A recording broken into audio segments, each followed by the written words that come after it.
and 96% reported APBN, the Armed Police Battalion, as the actor that punished them for movement. You can see here, like, all of the other enforcement actors in the camps, the percentages are negligible compared to APBN. In the report, YCR asked Rohingya respondents if they believed that international organizations were working on improving conditions in the camp and if they were working on advocating for changes to restrictions, specifically on freedom of movement. I believe it was over 60%, maybe between 60 and 80% said that they didn't believe that humanitarian agencies were working on these issues at all, or maybe that they were only working on them a little bit. A lot of humanitarian groups in Cox's Bazar are worried about access, are worried about losing access. They do not speak publicly about the ongoing abuses related to APBN, the ongoing restrictions in the camps, and even human rights groups that are working in Bangladesh self-censor. They're worried about getting their approvals from the NGOs Affairs Bureau. So human rights groups, international human rights groups, should speak more publicly about APBN abuses. This happened in Rakhine State. People stopped speaking about the abuses leading up to the 2016-2017 violence. The persecution of our communities unfortunately have not ended.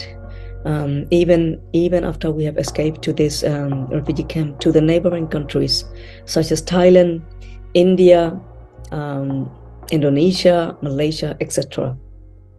And the sad reality is that all of this human rights violation that our community experience have been very normalized.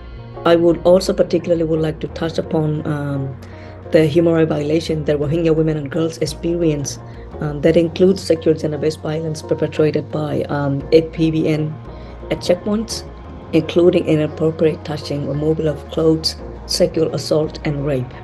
It is concerning that none of this have been monitored systematically, and we don't have such a mechanism to monitor all this human rights violation, and none of them have been held accountable. It is crucial for the Rohingya refugee to engage with higher authority, including the Prime Minister's office, Foreign Office, and the Home Office. For this, representation is very important.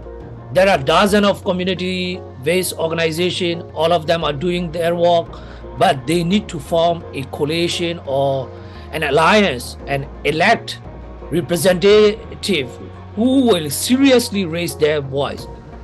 The representation must be elected by the Rohingya themselves, not handpicked by the local level authority or any other external actors. When we say fair democracy, we're also talking about all these repressive law, like 1982 citizenship law, right? Race protection law of 2015, and many other laws that are oppressive against minority group in Myanmar.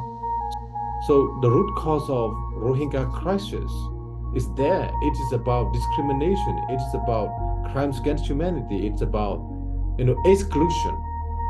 So, we have to build a future where Rohingya are included as a part of nation building. So we open the door to all ethnic minorities, including Rohingya,